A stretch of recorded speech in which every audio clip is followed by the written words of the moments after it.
6.9ல 5th sum பார்க்க போறோம். Find the equation of the plane which passes through the point வந்து ஒன்று கொடுத்துருக்காங்க. 3e or 4 minus 1 parallel to the plane ஒன்று கொடுத்துருக்காங்க. 2x minus 3y plus 5z plus 7 equal to 0. Also find the distance between the ரெண்டு plane distance between ரெண்டு plane தான் கொடுத்துருக்காங்க. இதுக்கு ஒரு ஃபார்முலா உண்டு, ரொம்ப important.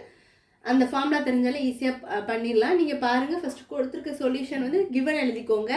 Equation of the given plane is, plane என்ன கொடுத்துருக்காங்க கவனமாக எழுதணும். பிளைன்னா பிளைனோட பாயிண்ட்டை மட்டும் என்ன கொடுத்துருக்காங்களோ அதை மட்டும் எழுதணும், பாயிண்ட்டை தூக்கி எழுதணும். அதனால் கவனமாக பார்த்து எழுதணும். 2x minus 3y plus 5z plus 7 equal to 0. Equation of the plane parallel to the given plane is, அதை வந்து எப்படின்னு எடுத்துக்கிறோம், கேன்னு அந்த கான்ஸ்டன்ட் டேர்மை வந்து கேன்னு எடுத்து எழுதியிருக்கோம். அப்போ 2x minus 3y plus 5z plus k equal to 0. அடுத்த ஸ்டெப்பில் என்ன பண்ணுவோம்னா, நம்மளுக்கு கொடுத்துருக்குற அந்த ஈக்குவேஷன் ஆஃப் த பிளைனில் நம்ம கொடுத்துருக்க பாயிண்ட் என்ன கொடுத்துருக்காங்க கொஷினில் 3e 4 minus 1. அதை வந்து நம்ம எக்ஸ் இருக்க இடத்துல, ஒய் இருக்க இடத்துல, இசட் இருக்க இடத்துல சப்ஸ்டியூட் பண்ண போகிறோம். அந்த பாயிண்ட்டை இதில் சப்ஸ்டியூட் பண்ண போகிறோம். 3 4 minus 1. அப்போ என்ன கிடைக்கும் நம்மளுக்கு? we get 2 into 3 minus 3 into 4 plus 5 into z-ஓட value என்னது -1 plus k equal to 0. 2 3s are என்னது 6, 3 4s are 12, 5 into 1 என்னது -5 plus k equal to 0. அப்போ 6லேருந்து நீங்கள் 12 கழிச்சிங்கன்னா உங்களுக்கு என்ன கிடைக்கும்? 6.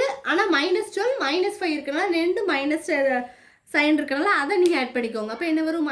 உங்களுக்கு 17 கிடச்சிரும். 17லேருந்து நீங்கள் 6 மைனஸ் பண்ணும்போது உங்களுக்கு 11 கிடச்சிரும். -11 ப்ளஸ் கே ஈக்குவல் டு 0. அப்போ கேயோட வேல்யூ -11 அந்த பக்கம் போச்சுன்னா உங்களுக்கு +11. அடுத்து இதை தான் நம்ம அந்த கே இருக்க இடத்துல நம்ம அதை சப்ஸ்டியூட் பண்ணிக்கோம். கான்ஸ்டன்ட் டைமில் நம்ம சப்ஸ்டியூட் பண்ணியிருக்கோம்.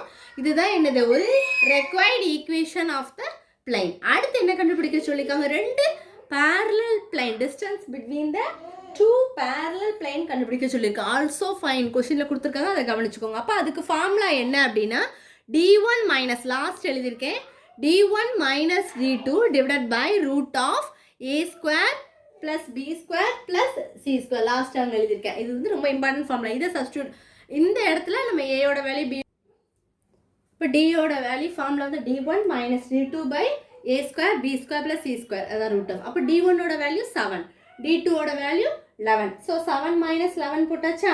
அடுத்து a ஸ்கொயர் 2 ஸ்கொயரு, b வந்து -3 த ஹோல் ஸ்கொயர், சி வந்து என்னது 5. அப்போ 5 ஸ்கொயர் வந்துடும். அப்போ 7 மைனஸ் 11 வந்து உங்களுக்கு என்ன கிடச்சிரும்? -4 கிடச்சிரும். அடுத்து 2 ஸ்கொயர் வந்து 4, 3 ஸ்கொயர் வந்து 9, 5 ஸ்கொயர் வந்து என்னது 25. இந்த மூணையும் ஆட் பண்ணிங்கன்னா உங்களுக்கு என்ன கிடைக்கும்? 38. ஆன்சர் இஸ் -4 மாலஸ். அது நீங்கள் இதை வெளியில் எடுத்து எழுதும் போது உங்களுக்கு என்னதாயிரும்? சைன் சேஞ்ச் ஆகி பாசிட்டிவாக கிடச்சிரும். அப்போ +4 divided by root of 38 units. இவ்வளோதான் இந்த சம். எதுவும் டவுட்ஸ் இருந்தால் கேளுங்க ஸ்டூடெண்ட்ஸ். தேங்க்யூ.